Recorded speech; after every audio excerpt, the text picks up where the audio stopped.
Hello again, fellow audiophiles. I am Wave Theory, back today to bring you my review of the Hiby RS6 digital audio player, or DAP, a $1,400 US unit available from a number of retailers. I will link to a couple below. This was sent to me by a friend of the channel. I have no affiliation with Hiby. Is it Hiby? Hiby? Hiby? I'm going to go with Hiby just because I think that sounds cooler, but it might be wrong. Anyway, moving along here. So yes, my review today of this digital audio player. All of the thoughts and opinions you're about to hear are mine and mine alone. So let's do shameless self-promotion and then we will dive into the review. Hey, thanks for watching this video. Please remember to hit that like button, and if you haven't, please subscribe. Also, I have a Patreon set up so that you can help support me on a monthly basis, and I've set up a PayPal donation so that you can help me out in that way too if a monthly subscription does not make sense for you. Links for all of that, including the benefits, in the description below. Please check those out. All right, on with the show. All right, so after that shameless self-promotion, let's get into the review. So as I said, the RS6 here is a $1,400 US digital audio player. All right, now, what does that mean? So this is an all-in-one unit that is based on an Android operating system. So it is kind of like a smartphone, an Android smartphone, that is dedicated to music. So it also or music playback, I should say. And so in another way, it's essentially what the iPod, the Apple iPod, became if it were Android and focused solely on like audiophile grade sound reproduction quality. All right, so that means that in here we have it is an Android handheld pocketable computer, basically. You have digital transport function to play digital audio files. You have a digital to analog converter in here, and then you have a headphone amplifier, all built into this one sleek package. Okay. So that means that we have a fair number of different things to talk about and different aspects of performance that we need to consider in this review. So there's going to be a fair number of things and sections to this video where I focus in on different aspects of its performance. And I will do my best to timestamp this out so that you can jump to each one of these things individually. And I'm going to switch the order up a little bit from what I normally do because I think it makes sense in this case. Because I will go ahead and let the cat out of the bag here that I think a lot of this little unit. I think it is a really quality piece. And it performs well enough in some key areas that it's caused me to think about some alternative use cases and system building techniques or system building methods that you could take with this guy. All right, and so I will discuss those use cases and potential system building scenarios at the end of the video after I discuss the performance, and you can see that why I would say that the performance opens up some doors into how you expand your audiophile ecosystem, if you will. All right, so I'll make a couple more comments about what this is, and then we will take a unit tour from a different vantage point where you don't see my face on camera. That could be good or bad depending on who you are, right? And we do a unit tour where we talk about the build and some of the features and the connections and that sort of thing. And then we will talk about the performance as a whole, performance from just the DAC, performance from the amp, and then its performance as a digital transport. And then, of course, we will get into those use cases that I just mentioned. So check out the timestamps on the little progress bar below on the video for all of those. All right. So real quick, I've already mentioned that this is an Android 9 system. It has 64 gigabytes of internal memory. There is a micro SD memory card expansion slot hidden under the case right here, which I will show in the unit tour, which can handle micro SD cards up to 2 gigabytes for extra storage there. It decodes basically everything to channel audio, right? PCM files of any and all realistic sizes it handles. DSD it does MQA and all of that. So if you need to decode it, this can do it pretty much. Okay, so all of that. And then what's also interesting about this unit is that the DAC is an R2R, or a resistor ladder on a chip. Okay, and so that is Not super common, although it is becoming increasingly common in portable units. That is an interesting feature of this one, and that means that we need to, again, talk about DAC performance. But then there's also a slight drawback to using DSD in this kind of a form factor and in this kind of a mobile use case that we will need to discuss as well when we get to the performance section. All right, so let's jump into that unit tour here for just a moment, and then we will come back and talk about performance and maybe another thing, like I think we need to talk battery life. So we'll come back, we'll talk battery life, and then we will get into the sonic performance and those use cases after that. All right, let's do a unit tour of the RS6 here and just see the reflection all around the room. That's fun. And talk about some of the features from this vantage point here. So first thing I'm going to point out here is we'll just go around the unit a little bit, is there's a little bit of heft here. Like compared to my my own personal Canon N6 Mark II here, the RS6 is definitely heavier. There is more mass here.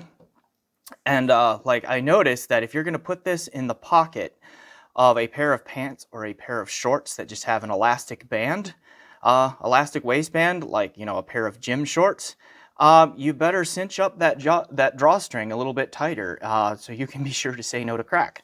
Okay, so just keep that in mind. But onto the build of the unit. You know, we have a decent sized touchscreen here. It's not the same size as like a cell phone screen or anything like that, but it's got decent size to it.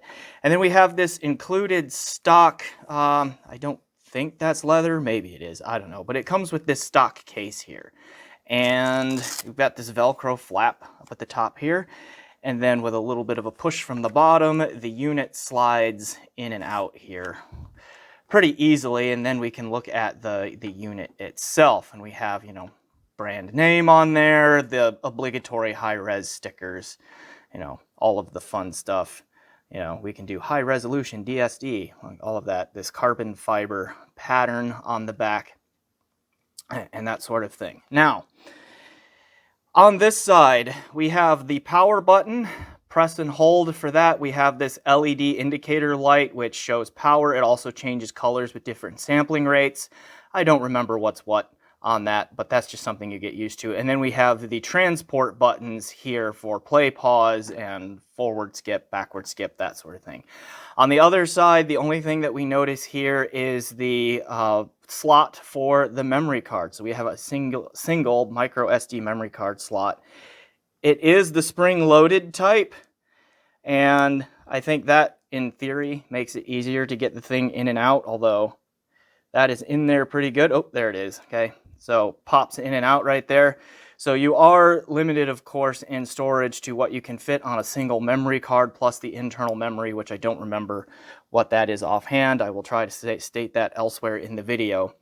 Okay, but I mean, what, micro SD cards go up to 2 gigabytes now, or 2 terabytes, excuse me. However, like, to me, the frustrating part of that is, first of all, like, it is a lot, but it is only 2 terabytes, and for some people, that's just not going to be enough. And so having a second slot would have been helpful there. And then even so, like a 1 terabyte micro SD card is just not nearly as cost effective as a 512. Like you might have seen that was a 512 in there. Like just the cost per gigabyte is higher on those more expansive, more storage room, higher capacity. There we go. That's a good term. Higher capacity cards and all of that. So that's just one thing. Like it seems like one slot is the more common. I do wish that more of these had 2. That's all there. All right. On the very top here, we have this nicely, oh, there's my lens. Okay, this nicely, focus, this nicely knurled volume wheel here with, you know, this diamond cut kind of pattern right there. Now, this is the volume knob right here, and it works as you would expect it to, where you turn it clockwise to get louder, and you turn it counterclockwise, which we say here in the US. Other places in the world call it anti-clockwise. Same thing, right? You turn it that way for it to get quieter. Now, the one complaint I have about that, all right, and we'll slip this back in the cover so you can see my complaint a little bit better there, is that the cover partially covers up that volume knob, right? And so it is more challenging to get in there, and there's less room for your fingers to physically work that volume knob in there as well. The other thing is you have to train yourself to think in 3 dimensions, which seems like it should come natural since we live in a spatially 3-dimensional world. But it does get a little bit confusing here, because if you look at this volume or this unit, okay, you see my reflection there. All right, anyway, if you look at this unit like from the top view like this, your brain naturally goes, oh, at least mine does, because, you know, here in the United States and in the Western world, typically left to right means increasing, right?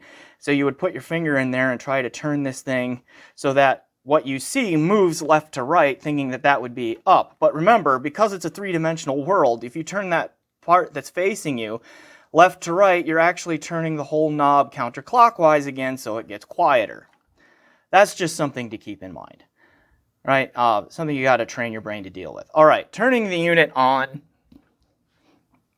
right here, just so we can look at some features, because there is a way around this volume knob thing that I want to show you, okay? Darwin architecture in this thing, that's their Hiby's like way of doing things.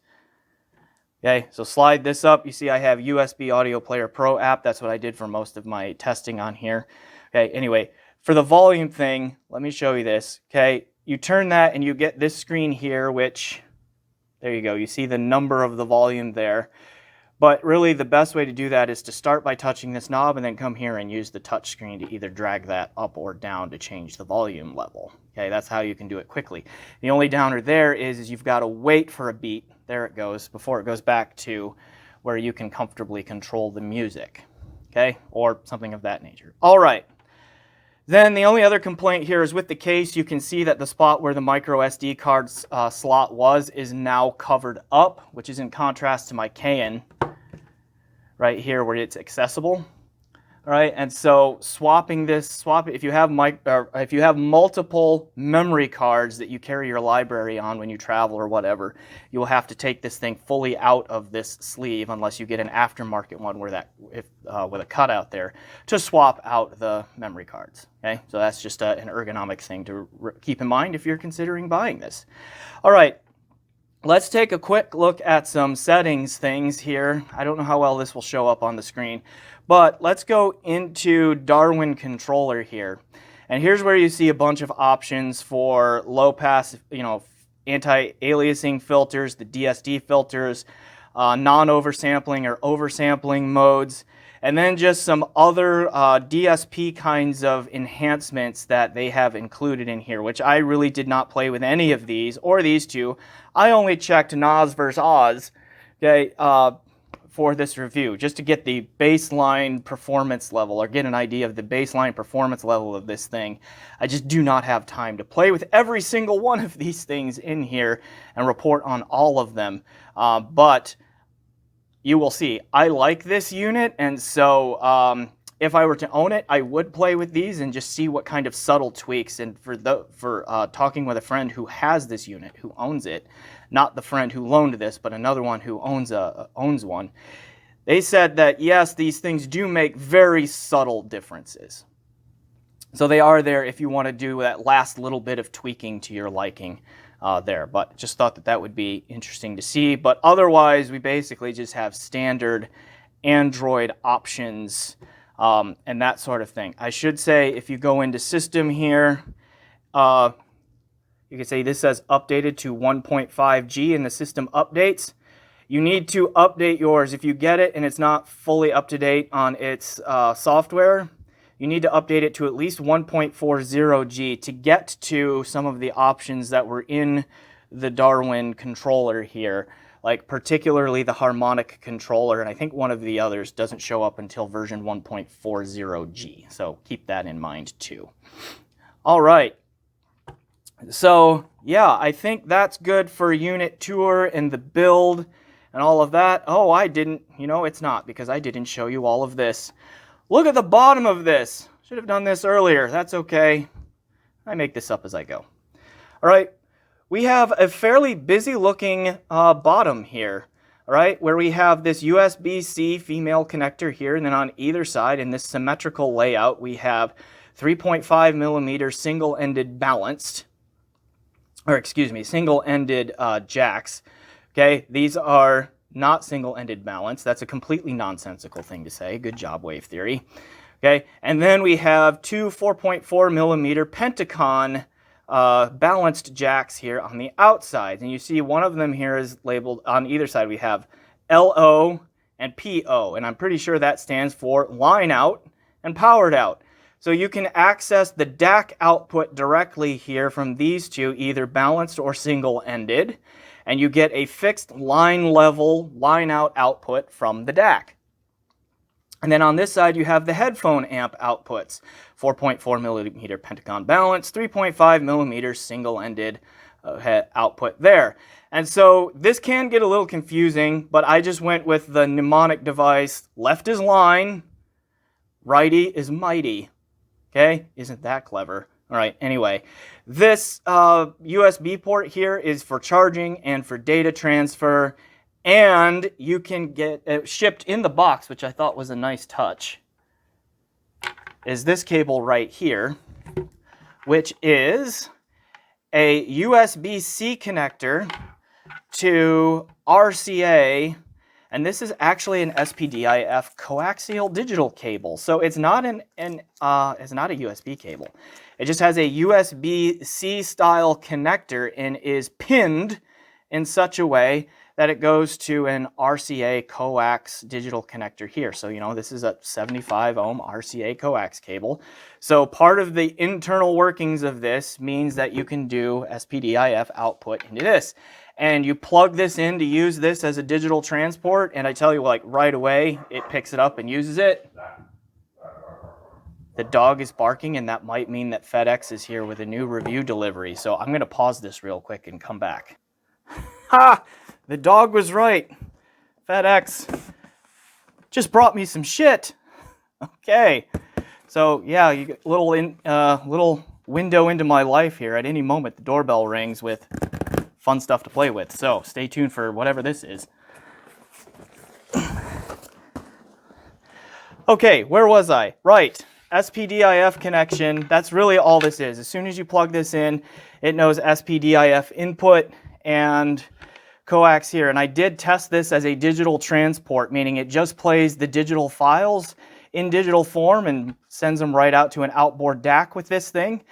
And it works great, it sounds great, and all of that. The only DAC that I have on hand I couldn't use it with is my Berkeley Alpha Series 2 because that only has BNC connections. So, but I checked it with the Bifrost 2, Cord Hugo 2, okay, those things. So, yeah, we'll talk about that in the sound section. Anything else I need to say about build? I don't think so. All right, so I hope you enjoyed this unit tour and the little interlude of literally me shooting this video where I got a new review unit delivered. All right, let's get into the rest of the review then. All right, performance, sonic performance, because that's what we're here for, right? All right, so the first thing that I want to say here is that because of the R2R on a chip architecture of the DAC portion, this unit requires warm-up time. And that might be a little bit controversial. I wish that it weren't, because the fact of the matter is that what an R2R is a resistor ladder. It's an array of resistors that are physically organized in a pattern that looks a lot like a ladder, right? And so resistors they do change their conductive properties, their resistive and conductive properties. They change the way in which they impact electrical circuits and the actual movement of electrical energy through them as they increase in temperature. Because of that, most R2R, and I say most, I mean all, because it's the smart way to do it, like R2R based DACs, are designed to perform their best when the resistors are warmed up, when they are hot, okay, when they reach their normal operating temperature. And so what happens is that the performance early on when you first fire up this unit suffers a little bit.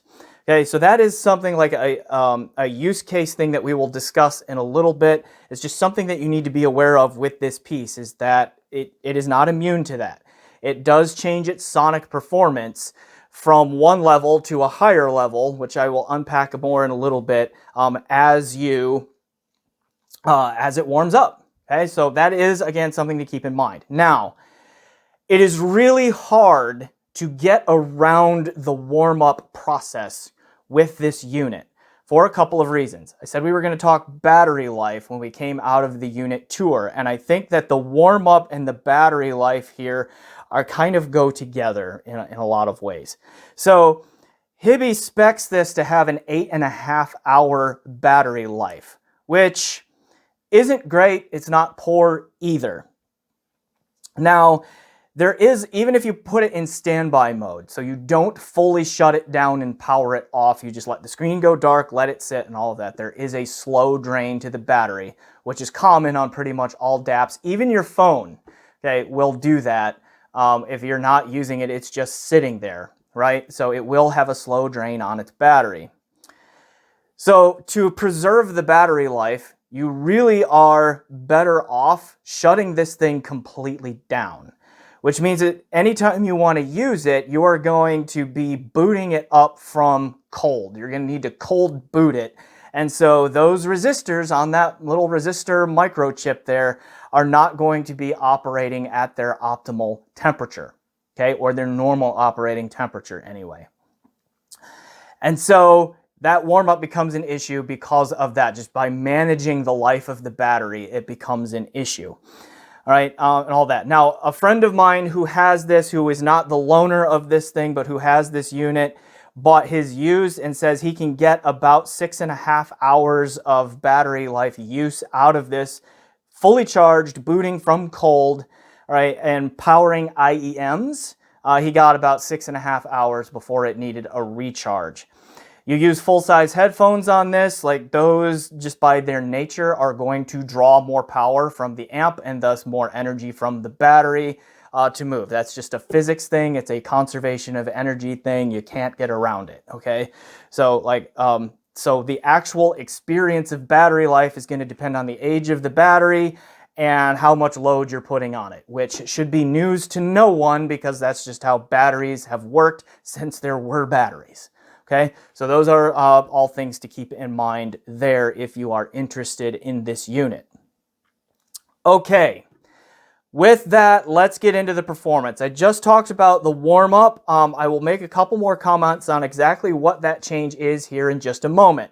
Because when this is fully warmed up, let's talk about its performance as a whole. You plug either headphones and IEMs into this and you have let it played for several minutes, maybe up to an hour to fully warm up. And what can you expect? A neutral sound signature with a slight bit of warmth to it, I think. Very lush and natural timbre to my ear. And a very, not huge, but very believable in terms of its accuracy soundstage with good imaging and good separation and a fairly holographic presentation. Okay, it is very good at detail retrieval for what it is. Like I was continually impressed with the amount of details that it was pulling out of the music. And again, it does it all with a very smooth and enjoyable and almost lush sound to it. Now, I spent a lot of time listening to this with my Focal Radiance at my office at my paid job. Okay, and I also used it's right here actually, I have two of these with different headbands on hand right now. These are the JM Audio Mods OCD Extreme Edition. I'm going to forget the revision number, sorry John, but when I review it, I will get it right. And then that's a HiFiMan HER9 mod, so I used that. I also used my HiFiMan HE1000 SE, which I reviewed recently. Links in the description below, just to see how it would do with a really high-end planar like that is fairly easy to drive. And then I used about the two sets of IEMs that I have briefly, and that would be the Mengard TV1 and the Dunu Vulcan. Links to reviews of those below too. Okay, I did briefly check some high impedance stuff like the Sen HD6XX by your DT880 just to see how it would do. We'll talk about that in the amp section here. Okay, but just to give you an idea of the transducer things that I plugged into it to check those, right? Real quick there. And so again, mostly neutral in terms of frequency response with a hint of warmth, nice like fullness and body to the sound. Good, punchy, well-controlled bass, surprisingly so for a portable unit, and good bass texturing and all of that. Now, there's a slight difference between oversampling and non-oversampling mode. I think they both do detail retrieval at about the same level. I thought that the non-oversampling mode was a little bit bigger in stage and a little bit more accurate and natural, I would say, in its spatial presentation in terms of its imaging and its separation and its depth and layering and that sort of thing. Close differences here. Not as big a difference between oversampling and non-oversampling as I've heard from other DACs like the Spring or the Hollow Spring 2 Level 2 or the Denafrips Aries 2 or what are some others, like more recently, like the Shit Bifrost 2/64 and all of that. Like not as big a gap between the two methods there, but it is there and it is detectable. I will say that I think that the gap between them is small enough from an objective performance standpoint that it will just come down to user preference as to whether or not you just select OS mode or a non-OS mode and just let it run at that point. Okay, so as a whole unit here, functioning fully as a DAP and engaging the transport abilities, the DAC abilities, and the headphone amp, it is a really good sounding unit. I was very pleasantly surprised by the detail and the staging and then the control that it exhibited through the whole frequency spectrum, but especially in the low end, because like with the Radiance and these JM HER9 mods and even the Hexy, there was a lot of thump and slam and bass texturing and just bass detail and control, like really, really firm handle on the low end. Similarly at the top end where sibilance and sharpness were pretty rare, all of that. But the level of control, particularly in the low end I was getting out here, was very pleasantly surprising and is more than any other portable or transportable unit that I have heard, save the Chord Hugo 2, which is almost twice the price of this thing. So thumbs up there, okay, on that. All right, so let's talk about the DAC performance then. So using the line output here, so remember left is line, okay, and mostly using the balanced output, although I did check the difference between balanced and single-ended. And sending that using a 4.4 millimeter Pentacon balanced Y cable to a dual 3-pin XLR, like one of those Y cables there. And then using a 3.5 millimeter single-ended to a dual RCA Y cable. I plugged this thing into my Vioelectric HPA V281 amp, G111, the Lake People G111 Mark II amp, and my K&H A1A Mark II tube amp, and then used a variety of headphones. More than I played just off of here because those are desktop amps that can drive harder loads. Okay, to listen to just the DAC. And I think that a lot of the sound signature of this unit is coming from the DAC because that mostly neutral, just slight hint of warmth, but well textured and well spatially coherent, or high spatial coherence presentation was there, particularly from the 4.4 millimeter balanced DAC output into any of those things. So that basic sound signature, I think, is mostly coming from the DAC, and then the amp is mostly doing a good job of not messing it up. More on that in a moment. Okay, in terms of overall performance, I compared the DAC ability of the RS6 to my Shit Bifrost 2/64 and the Hi-Fi-Man EF400 DAC output. Okay, that's a DAC amp, but using the balanced XLR outputs on the DAC part of that. Okay, because those are two other examples of R2R on a chip DACs. Okay, so I thought the DAC in here outperformed the DAC section of the Hi-Fi-Man EF400, and I think that the DAC section on the Hi-Fi-Man EF400 is already of pretty high quality. Better resolution, better staging, okay, just a more believable, lush, natural sound, okay, better timbre, that sort of thing than the EF400, okay, to a noticeable degree. It's not quite up to Bifrost 2 level though, and for the price, I don't think we should expect it to be. It doesn't have quite as much low-end oomph or slam, okay, or general power, you know, just feeling of weight and fullness in the low end as the Bifrost 2 does. Doesn't hit as hard, doesn't stage quite as well, doesn't have as much overall detail retrieval or resolution. Now, what was interesting to me is that if you use the Unison USB input on the Bifrost 2 and then compare this, compare the DAC on the RS6, the gap is very small between the two.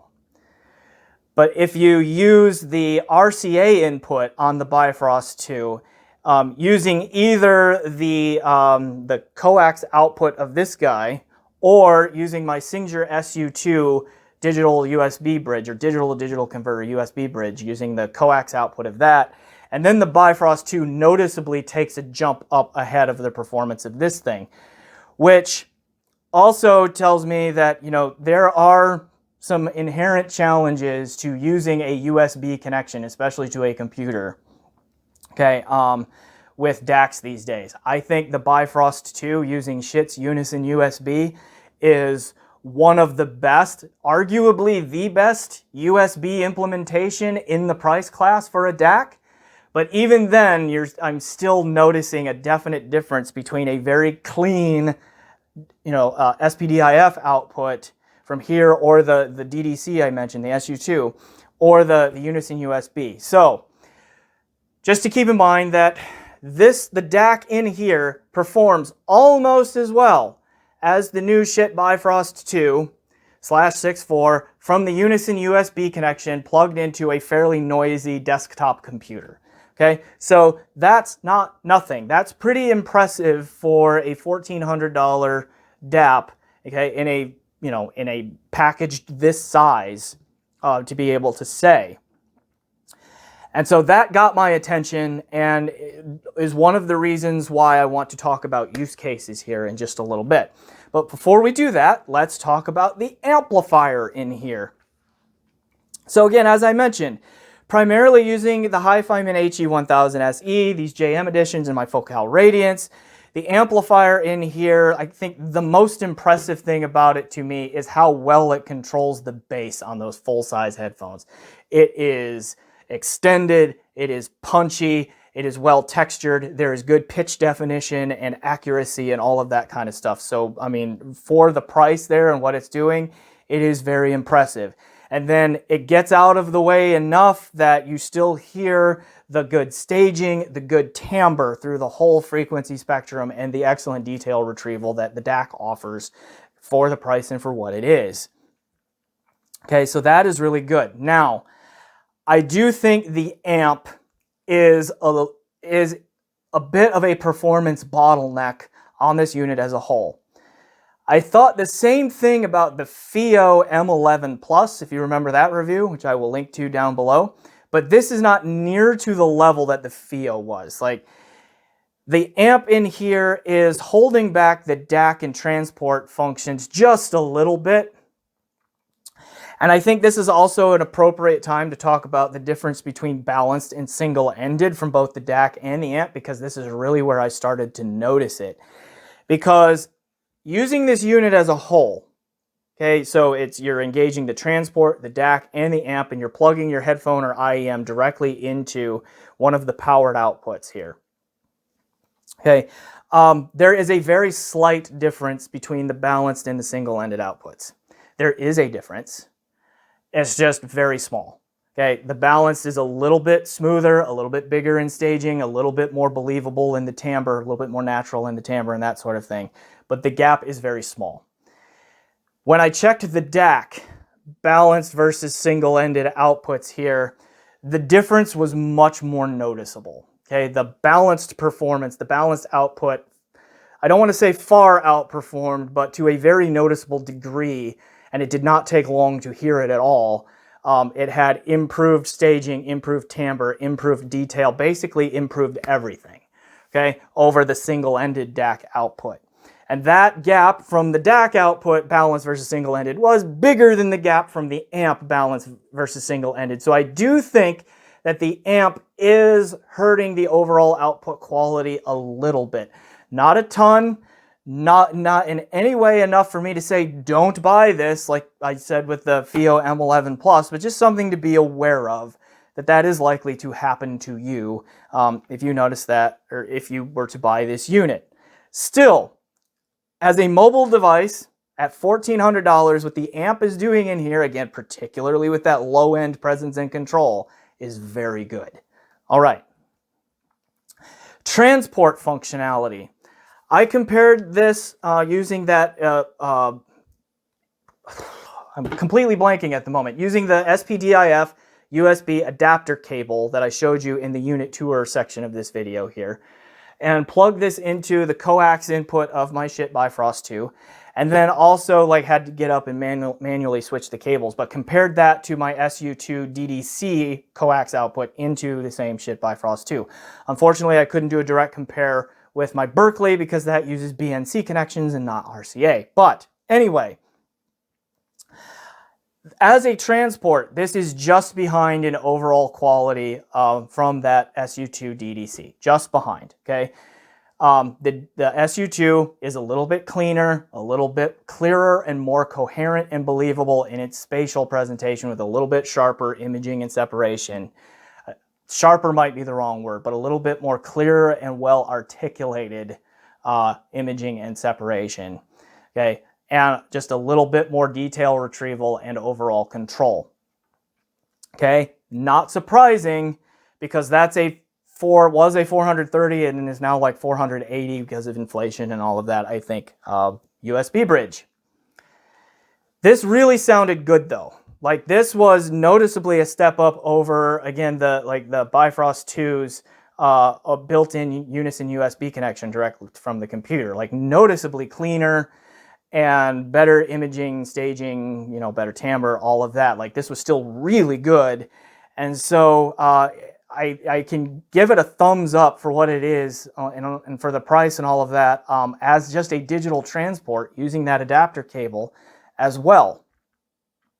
Okay, so with all of that fairly glowing performance there, and in keeping in mind that you do need to account for the warm-up.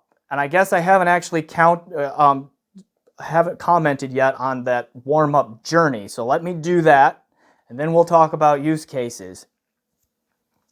So the way the warm-up affects the sound, since I mentioned that it happens, is when you first turn this thing on and start playing music, it doesn't sound quite as full or as lush as it is going to when it's fully warmed up. Okay, so it is a little bit on the harsh, crunchy side to begin with. Not terrible, but it is noticeable. The spatial presentation is also a bit of what we call 3 blob. So if you've ever heard of a review of like the Sennheiser HD650 headphone, the 3 blob spatial presentation is commonly talked about here, where you have info in the center and then left and right. Okay, you get info, and these middle areas are not filled in as well. You get a similar effect here early on with the RS6.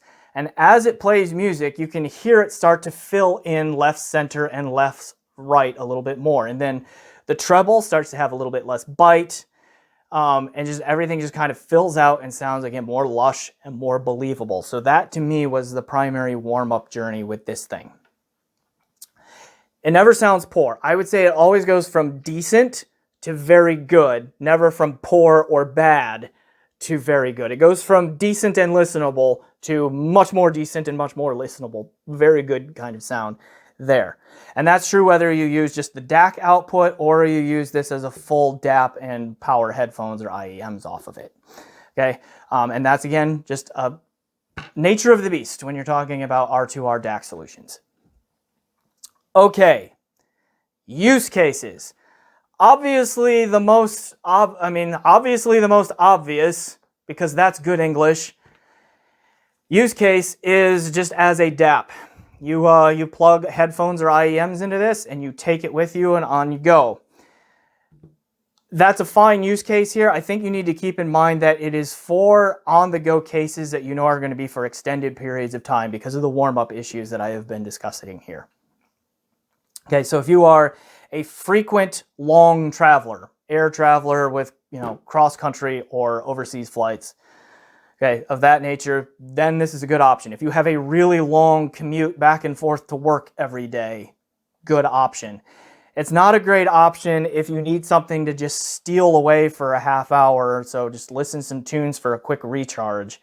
Somewhere that it's not going to work for that. If you take it to a hotel room on a business trip or whatever, and you're in your hotel room for a while and you want music, that's a good place for it too. But it is not a good solution, again, if you need to fill in quick gaps of time. It's not that it sounds poor, again, because of the warm-up, it just isn't its best. And so that's something that you need to keep in mind for a use case. Now, the quality as a DAC and as a transport, though, I think open up some options for how you can build and grow your personal audiophile systems and ecosystems, if you will.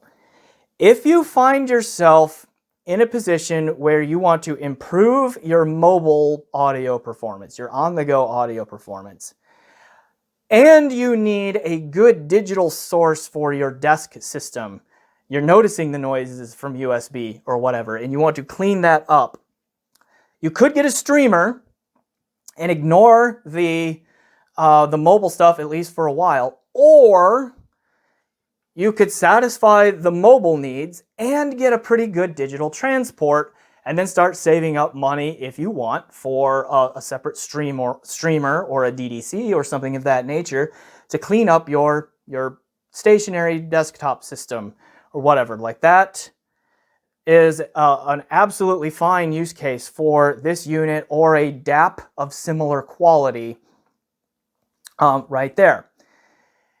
If you don't have a desktop DAC, again, the performance of this one is comfortably on mid-fi level. It's pretty good, okay? Or mid-fi desktop level. It's pretty good.